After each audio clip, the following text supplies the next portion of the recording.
లక్ష్మి, విహారీ, చారుకిస ముగ్గురు కూడా రాత్రిపూట ఇంటికి తిరిగి వస్తారు. ఇకప్పుడు బయటే నిలబడి ఉన్న అంబిక లక్ష్మి వాళ్ళు ముగ్గురు కూడా కలిసి రావడం చూసి ఈ టైంలో ఎక్కడికి వెళ్ళొస్తున్నారు విహారీ అని చెప్పి అంబిక అడుగుతూ ఉంటుంది. ఇక దాంతో విహారీ, రేపు కోర్టు హియరింగ్ ఉంది కదా అత్తయ్య, అందుకే మన కంపెనీలో కుట్ర చేసింది ఎవరో తెలుసుకోవడానికి ఏవైనా సాక్ష్యాలు దొరుకుతాయేమోనని నేను, లక్ష్మి, మామయ్య మేము ముగ్గురం కూడా ప్రయత్నిస్తున్నాము అని చెప్పి విహారీ అంటూ ఉంటాడు. ఇక దాంతో అంబిక కంగారు పడిపోతూ మరి ఏమైనా సాక్ష్యాలు దొరికాయా అని చెప్పి అడుగుతూ ఉంటుంది. ఇక దాంతో విహారీ, లేదత్తయ్య, ఎంతకైనా ప్రయత్నించాము కానీ ఎటువంటి సాక్ష్యాలు దొరకలేదు అని చెప్పి అంటూ ఉంటే అప్పుడు అంబిక ఎంతో హ్యాపీగా ఫీల్ అవుతూ, దొరకవురా, సాక్ష్యాలు మీకెందుకు దొరుకుతాయి, నేనుండగా ఎట్టి పరిస్థితుల్లోనూ మిమ్మల్ని శిక్ష పడకుండా ఎవరూ కూడా కాపాడలేరు, రేపు నీకు కోర్టులో శిక్ష పడడం ఖాయం అని చెప్పి అంబిక తనలో తను నవ్వుకుంటూ ఉంటుంది. అంబిక లోపల నవ్వుకోవడం, చాలా హ్యాపీగా ఉండడం ఇదంతా కూడా లక్ష్మి గమనిస్తూ ఉంటుంది.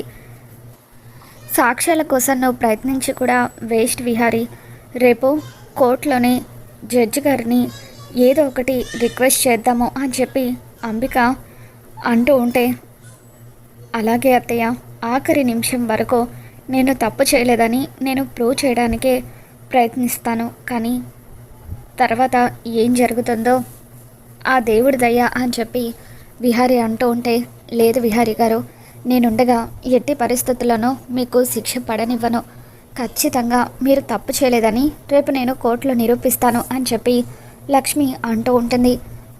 తర్వాత రోజు ఉదయాన్నే విహారీ, అంబిక, సహస్ర వీళ్ళందరూ కూడా కోర్టుకు వస్తూ ఉంటారు. అత్తయ్య, మీరందరూ కోర్టుకు ఎందుకు, వద్దులేండి అని చెప్పి విహారీ అంటూ ఉంటే, లేదు విహారీ, అక్కడ జడ్జి గారు ఏం తీర్పిస్తారో ఏంటో అని ఇంటి దగ్గర మేము టెన్షన్ పడుతూ కూర్చోవాలి, అదే అక్కడికి వస్తే అక్కడ ఏం జరుగుతుందో మాకు కూడా తెలుస్తుంది కదా, అందుకే మేము కూడా వస్తాము అని చెప్పి సహస్ర, పద్మాక్షి ఇద్దరు కూడా అంటూ ఉంటారు.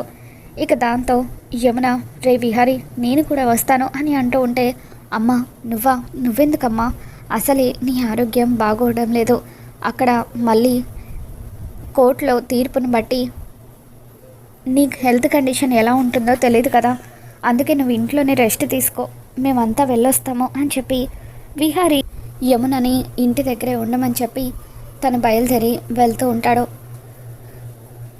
కోర్టుకు వెళ్ళేటప్పుడు అంబిక లక్ష్మితో, అవును, విహారీని నిర్దోషిగా నిరూపించడానికి సాక్ష్యాలు సేకరిస్తానని చెప్పావు కదా, ఏమైంది అని అంటూ ఉంటే, ఇంకా నేను ప్రయత్నిస్తూనే ఉన్నానమ్మా, ఆఖరి నిమిషం వరకు విహారీ గారిని నిర్దోషిగా బయటకు తీసుకురావడానికి నేను ప్రయత్నిస్తూనే ఉంటాను అని చెప్పి లక్ష్మి అంటూ ఉంటుంది.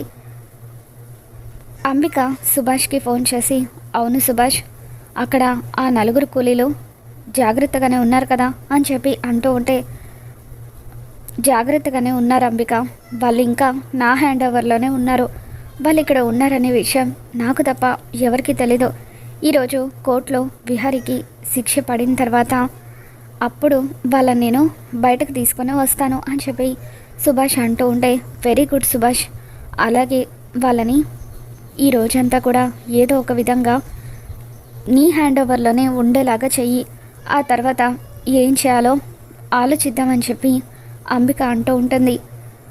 మరోవైపు లక్ష్మి సంధ్యకు ఫోన్ చేసి, సంధ్య గారు, నేను ఆ నలుగురు కార్మికులకు సంబంధించిన డెత్ సర్టిఫికేట్స్ గురించి కనుక్కోమని చెప్పాను కదా, ఆ నలుగురిలో ఎవరైనా డెత్ సర్టిఫికేట్ కోసం గవర్నమెంట్ హాస్పిటల్కి వెళ్ళడం కానీ అప్లై చేయడం కానీ ఏదైనా జరిగిందా అని చెప్పి లక్ష్మి అంటూ ఉంటే, లేదు లక్ష్మి, నువ్వు పంపించిన వివరాలతో నేను గవర్నమెంట్ హాస్పిటల్లో ఎంక్వైరీ చేశాను, ఆ నలుగురిలో ఏ ఒక్క ఫ్యామిలీ కూడా డెత్ సర్టిఫికేట్ కోసం ఎంక్వైరీ కానీ అప్లై చేయడం కానీ ఏమీ కూడా చేయలేదు అని సంధ్య లక్ష్మికి చెప్తుంది.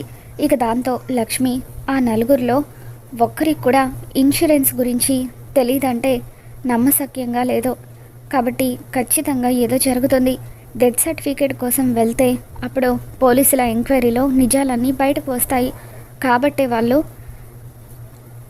డెత్ సర్టిఫికేట్ కోసం ఏమీ ప్రయత్నించడం లేదు, ఖచ్చితంగా దీని వెనుక ఏదో కుట్ర ఉంది, నా అనుమానం ప్రకారం ఆ నలుగురు కూలీలు కూడా బతికే ఉన్నారు.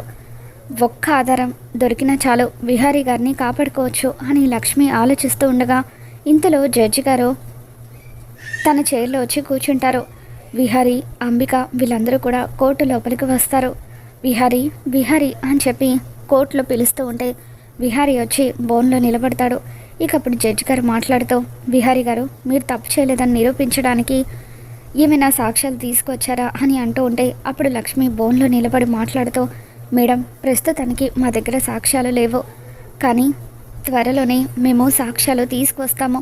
ప్లీజ్ మేడం, దయచేసి ఇంకొక రోజు టైం ఇవ్వండి అని లక్ష్మి ఎంతగానో బతిమలాడుతూ ఉంటే, చూడండి, ఇప్పటికే మీకు చాలా టైం ఇచ్చాను. ఒక్కరోజు గడువు అంటే మాటలు కాదు. మీరు ఇంతలా రిక్వెస్ట్ చేస్తున్నారు కాబట్టి నేను ఈ కోర్టులో ఆఖరి సెషన్ వరకు వెయిట్ చేస్తాను. ఆఖరి సెషన్ వరకు మీరు సాక్ష్యాలు తీసుకురాలేకపోతే అప్పుడు నా తీర్పు ఏంటో నేను వెల్లడిస్తాను అని చెప్పి జడ్జి గారు అంటూ ఉంటారు. అలాగే జడ్జి గారు అని చెప్పి లక్ష్మి వెళ్తూ ఉంటుంది. నేను కూడా వస్తానని విహారీ అంటూ ఉంటాడు. దాంతో అక్కడున్న లాయర్, విహారీ గారు, మీరు మీ మీద కేసున్న కారణంగా బయటకు వెళ్ళడానికి వీల్లేదు, మీరు వెళ్ళకూడదు అని చెప్పి అంటూ ఉంటే అప్పుడు లక్ష్మి, పర్వాలేదు విహారీ గారు, నేను ఒక్కదాన్ని వెళ్ళి సాక్ష్యాలు తీసుకొస్తాను అని చెప్పి అంటూ ఉంటే, అమ్మ లక్ష్మి, నేను కూడా వస్తానమ్మా అని చారుకేశ అంటూ ఉంటాడు. వద్దు బాబాయ్, మీరు విహారీ గారికి తోడుగా ఉండండి, అసలే విహారీ గారు టెన్షన్లో ఉన్నారు అని చెప్పి లక్ష్మి ఒక్కతే ఒంటరిగా బయటకు వెళ్ళి ఆ కార్మికుల ఇళ్ళ దగ్గర వెతుకుతూ ఉంటుంది. అలా తను ఆ ఇళ్ళ దగ్గర వెతుకుతూ ఉంటే తనకు ఎటువంటి ఆధారం దొరకకపోవడంతో దేవుడికి దండం పెట్టుకుంటూ, భగవంతుడా, నువ్వే ఏదో ఒక విధంగా నాకు దారి చూపించాలి. నా భర్తను, మా బాబాయ్ని నేను కాపాడుకోవాలంటే ఏదో ఒక ఆధారం నాకు దొరకాలని చెప్పి లక్ష్మి దేవుణ్ణి వేడుకోవడంతో ఆ దేవుడి అనుగ్రహం వల్ల లక్ష్మి కాలుకి రాయి తగిలి కింద పడబోతూ ఉంటే తనకు అక్కడ ఒక కార్డు కనిపిస్తుంది. ఆ కార్డు మీద ఒక అపార్ట్మెంట్ పేరు కనిపిస్తుంది. ఇదేంటి, ఈ అపార్ట్మెంట్కి సంబంధించిన విజిటింగ్ కార్డ్ ఇక్కడెందుకుంది అని చెప్పి వెంటనే లక్ష్మి ఆ విజిటింగ్ కార్డు తీసుకొని ఆ అడ్రస్కి వెళ్తుంది. ఇది కార్మికుల ఇంటి దగ్గర పడిపోయిందంటే ఖచ్చితంగా ఈ అపార్ట్మెంట్కి వాళ్ళకు ఏదో సంబంధం ఉంది అని లక్ష్మి అక్కడికి వెళ్ళి కిటికీలో నుండి తొంగి చూస్తూ ఉంటే చనిపోయారనుకున్న కార్మికులు నలుగురు కూడా అక్కడ ఫుల్గా మందు తాగుతూ బిర్యానీ తింటూ పార్టీ చేసుకుంటూ ఉంటారు. సుభాష్ కూడా అక్కడే ఉంటాడు. కిటికీలో నుండి చూస్తున్న లక్ష్మికి వాళ్ళందరూ కనిపిస్తారు. సుభాష్ని కూడా అక్కడ చూసి లక్ష్మి ఒక్కసారిగా షాక్ అవుతూ ఉంటుంది. ఇదంతా ఈ సుభాష్ గడి పని అన్నమాట. ఎలాగైనా సరే నేను వీళ్ళందరూ బతికి ఉన్నారని నిరూపిస్తే విహారీ గారిని కాపాడుకోవచ్చు అని చెప్పి లక్ష్మి వాళ్ళందరినీ కూడా వీడియో తీస్తూ ఉంటుంది. లక్ష్మి కిటికీ దగ్గరకు వచ్చి వీడియో తీయడం సుభాష్ చూసేస్తాడు. రే, వెంటనే దాన్ని పట్టుకోండ్రా అని చెప్పి సుభాష్ రౌడీలకు చెప్పడంతో రౌడీలు లక్ష్మిని వెంటాడుతూ ఉంటారు.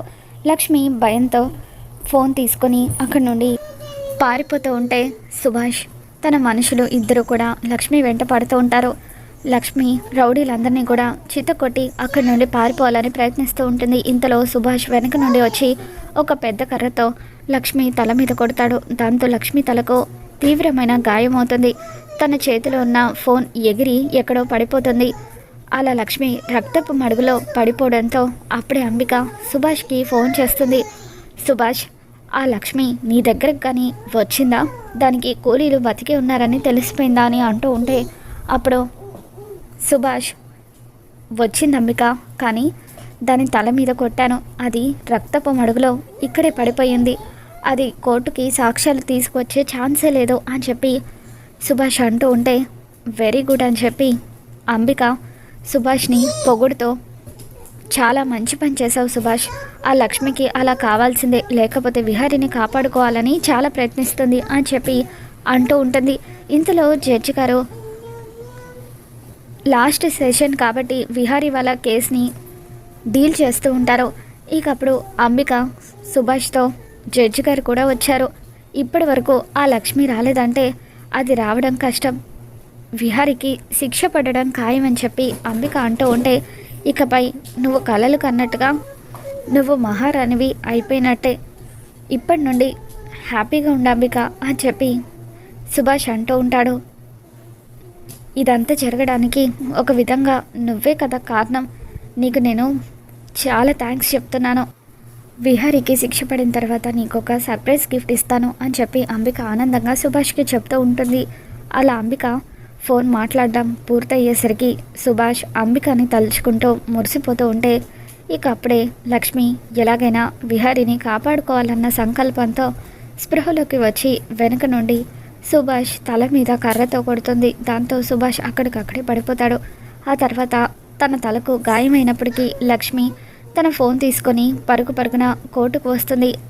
విహారీకి శిక్ష వేయబోతున్న ఆఖరి నిమిషానికి లక్ష్మి అక్కడికి చేరుకొని, ఒక్క నిమిషం జడ్జి గారు, విహారీ గారు తప్పు చేయలేదనడానికి నా దగ్గర సాక్ష్యాలు ఉన్నాయంటూ లక్ష్మి తన ఫోన్లో రికార్డ్ చేసిన వీడియోని చూపిస్తూ ఉంటుంది.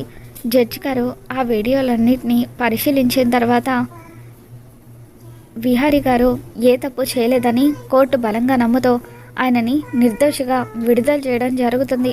అలాగే చారుకీస గారిని కూడా నిర్దోషిగా మేము విడుదల చేస్తున్నామని చెప్పి లక్ష్మి తీసుకొచ్చిన ప్రూఫ్లో సుభాష్ అనే వ్యక్తి ఇదంతా చేశాడని క్లియర్గా ఉండడంతో సుభాష్ కస్టడీలకు తీసుకోవాల్సిందిగా పోలీస్ వారిని ఆదేశిస్తున్నానని చెప్పి జడ్జి గారు తీర్పునిస్తారు.